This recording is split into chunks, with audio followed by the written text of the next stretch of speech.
আসসালামু আলাইকুম। কফিওয়ালার সুন্দর এই সব থেকে সবাইকে শুভেচ্ছা। আমরাই হয়তো দেশে প্রথম শুরু করলাম এক কাপ কফির বিনিময়ে একটি গাছ। আমাদের মাঝে তিনজন অতিথি আছেন। আমাদের গ্রামবাসী সর্বপ্রথম মুফতি মোহাম্মদ আলামিন হোসেন, শহীদুল হারুন। আমি অভিনয় করি নাটক, সিনেমা, এবং আমি গণপ্রজাতন্ত্রী বাংলাদেশ সরকারের সচিব থেকে অবসরে গিয়েছি। তারপর আমার পাশে আছেন আমাদের সবার প্রিয় কফি শপের ওনার সম্রাট ভাই। কফির কাপে চুমুক দিয়েও আমরা প্রকৃতিকে রক্ষা করি, এই অভিনব একটি উদ্যোগ আমরা নিয়েছি। তো খারের কাছে আমার প্রশ্ন হচ্ছে, জলবায়ু পরিবর্তনের এই সময় পাশে আছি আমরা, এবং কফিওয়ালার এই যৌথ উদ্যোগটা কতটুকু ইফেক্টিভ বলে মনে করে? আমি আজকে তাদের এই প্রোগ্রামে এসে আমি দেখলাম যে এই দেশকে বাঁচাতে হলে আমাদের সবাইকে এগিয়ে আসতে হবে, শুধুমাত্র সরকারি ভাবে এগিয়ে আসলে চলবে না।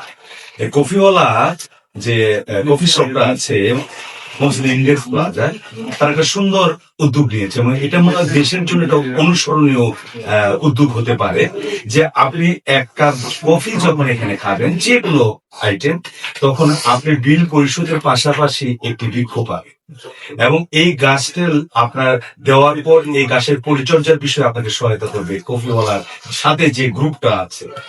আমি ভাবছি যে এরকম যদি প্রতিটা প্রতিষ্ঠান এগিয়ে আসে, তাহলে মনে হয় আপনার সুজলা সুফলা শস্য শ্যামলা বাংলাদেশকে পেতে আমাদের বেশি সময় লাগবে না। তবে এই যে আজকে যে আমি আমার হাত দিয়ে অনেককে এক কাপ কফির বিল দিয়ে এসে একটা করে গাছ নিয়ে গেল, এটা কিন্তু ভালো উদ্যোগ, এবং এটা প্রচার দরকার। প্রচার হলে এই কফিওয়ালার মতো অনেক লোক আসবে এই দেশটাকে, এই সমাজটাকে, এই জাতিটাকে একটু কিছু দেওয়ার জন্য। আমরা না সবকিছু নেই, দিতে পারি না। এবার কফিওয়ালাকে ধন্যবাদ। আর এই তরুণ যে এক তরুণ রয়েছে, তাদের তারুণ্য বলছে দেশকে বাঁচাতে হবে, সমাজকে বাঁচাতে হবে, রাষ্ট্রকে বাঁচাতে হবে। ভালো লাগছে। ধন্যবাদ স্যার। ভাইয়ের কাছে আমার প্রশ্ন, এই ময়মনসিংহ শহরকে সবুজ ও বাসযোগ্য করে তোলার জন্য আমাদের এই কাজটা বা উদ্যোগটা কতটুকু যৌক্তিক বলে আপনি মনে করেন? বিসমিল্লাহির রহমানির রহিম। নিঃসন্দেহে এই উদ্যোগকে আমি সাধুবাদ জানাই, এবং বিশেষ করে তরুণ সমাজের ভিতর থেকে এই ধরনের একটা অনুপ্রেরণা, এটা সত্যি খুবই আমি পুলকিত এবং আনন্দিত। কারণ আমাদের এই সময়কার তরুণ ইয়াং যারা, তারা ভার্চুয়াল এবং ডিজিটাল স্ক্রিনে আসক্ত, নানান অপরাধে লিপ্ত।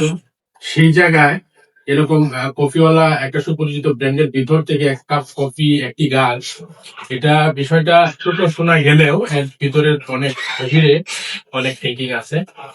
এবং এই স্বপ্নকে, যেটা আমি বলবো যে এটা বাস্তবায়নের দিকে দিতে হলে শুধু একটি ঘরের সীমাবদ্ধ থাকলে হবে না, এটা সব জায়গায় সব তরুণের মধ্যে ছড়াই দিতে হবে। আর ময়মনসিংহ শহর এখন ডে বাই ডে হাইরাস বিল্ডিং হচ্ছে, প্রতিনিয়ত গাছ কাটতেছে। বৈশ্বিক যে জলবায়ু, সেই জলবায়ু আসার এবং হওয়ার মেইন কারণ হলো, রিজন হলো গাছ কেটে ফেলা। তো এই সময়টাতে এই উদ্যোগ নিঃসন্দেহে ডেফিনেটলি এটা অনেক বড় একটা ইফেক্ট ফেলবে। আর ময়মনসিংহ যেহেতু এটা আমাদের শহর, আমরা গাছ কাটবো না, বরং গাছ আমরা রোপণ করবো। আর এই ব্র্যান্ডের মাধ্যমে আমি বিশ্বাস করি অনেক তরুণরা এখানে আসবে। উদ্দেশ্য থাকবে এক কাপ কফি খাবো, একটি করে গাছ নিবো, সেই গাছটা ছাদে অথবা আমার আঙিনায় লাগাবো। এইভাবে যদি আমরা কাজ করে যাই, নিঃসন্দেহে ময়মনসিংহ আবারও বসবাসযোগ্য হিসেবে এবং সবুজ রূপায়ণে আবারও ভরপুর হয়ে যাবে ইনশাআল্লাহ। আপনাদেরকে অসংখ্য ধন্যবাদ এই ধরনের একটা প্রোগ্রাম আমাদেরকে উপহার দেওয়ার জন্য। আমি নিজেও প্রাউড ফিল করতেছি। আসসালামু আলাইকুম। ধন্যবাদ।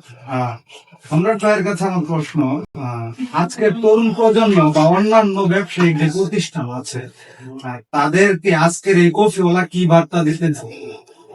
এক কাপ কফি সমান একটি গাছের মাধ্যমে। আসলে আমার চিন্তা ছিল হচ্ছে তরুণদেরকে নিয়ে, যারা ইয়ুথ, আমি আসলে ইয়ুথদেরকে নিয়ে কাজ করতে বেশি ভালোবাসি। হ্যাঁ, ইয়ুথদের মধ্যে আসলে এখন সবাই সমস্যা হয়ে গেছে। কেউ কেউ হচ্ছে কেউ কেউ হচ্ছে স্পিরিটটা বেশি আসবো। হ্যাঁ, কেউ কেউ হচ্ছে একদম যদি আমরা একটু গ্রাম দিতে যাই, তাহলে ওরা টিকটকে খুব আসবো। হ্যাঁ, কিন্তু তাদের ভিতরে আসলে সোশ্যাল কোনো ওয়ার্ক আসলে কিছু করা যায়, এগুলোর ভিতরে কোনো ধরনের কোনো মন মানসিকতা নাই। Therefore আমি আরো অনেকগুলো কাজ ইনশাআল্লাহ করবো আপনাদেরকে নিয়ে অবশ্যই। তো আসলে সবার প্রতি একটাই বার্তা থাকবে যে আসলে ইয়ুথদেরকে নিয়ে আসলে অনেক কিছু সম্ভব। আমরা তো আসলে রেস্টুরেন্টের ব্যবসা করি, কফি শপের ব্যবসা করি, আমাদের এখানে যে পরিমাণ ইয়ুথরা আসে তাদের কিছু পার্সেন্ট নিয়েও যদি আমরা ডেভেলপ করতে পারি তাহলে আগামী বাংলাদেশটা মনে হয় আরো অনেক অনেক অনেক বেশি ডেভেলপ হবে। আসলে আমাদের বাচ্চা কাচ্চারা আমাদেরকে প্রাউড ফিল করবে, এটা আমি চাই। হ্যাঁ, আমি বাবা হিসেবে আমার বাচ্চা কাচ্চাকে কি দিয়েছি, হ্যাঁ, এইটা আমার খুব বেশি দরকার। ইয়ুথরা যখন আগামী ভবিষ্যৎ নিয়ে আসবে, আগামী প্রজন্ম নিয়ে আসবে, তখন যেন তার একটা ডেভেলপমেন্ট বাংলাদেশ তাদের দেখতে পারে, এটা আমার স্বপ্ন। ইনশাআল্লাহ তাআলা এটা আমি চাই যে সবাই যেন এই ড্রিমটা নিয়ে আগায়, এই ড্রিমে কাজ করে, অনেক ভালো হবে ইনশাআল্লাহ। ধন্যবাদ। একটি গাছ একটি দায়িত্ব বৃক্ষরোপণ বিতরণ ও সংরক্ষণ কর্মসূচি 2026-এর বিশেষ উদ্যোগ এক কাপ কফি সমান একটি গাছ। ধন্যবাদ আমাদের সহযোগী পার্টনার কফিওয়ালা, উপস্থিত আপনাদের যারা আছেন সবাইকে অনেক অনেক কৃতজ্ঞতা। সবসময় আমাদেরকে এভাবে সাপোর্ট দিবেন। আমরা ইনশাল্লাহ একটি গাছ শুধু লাগানোতে সীমাবদ্ধ থাকবো না, সেই গাছটা সঠিক পরিচর্যা, সঠিক বেড়ে ওঠা নিশ্চিত করবেন। ধন্যবাদ। দর্শক